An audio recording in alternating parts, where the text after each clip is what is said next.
3.8 billion years ago, our planet's surface is half molten rock, hot magma where nothing could survive, and the other half is just birds.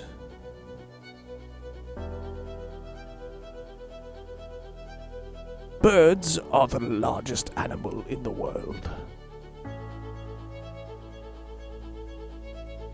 Every bird you see was at one point in time two separate birds.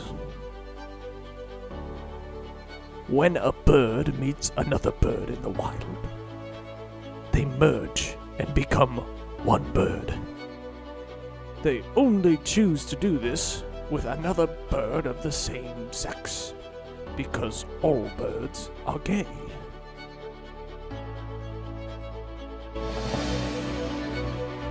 Join me, David Attenborough, in this new limited series where we explore the secrets of birds.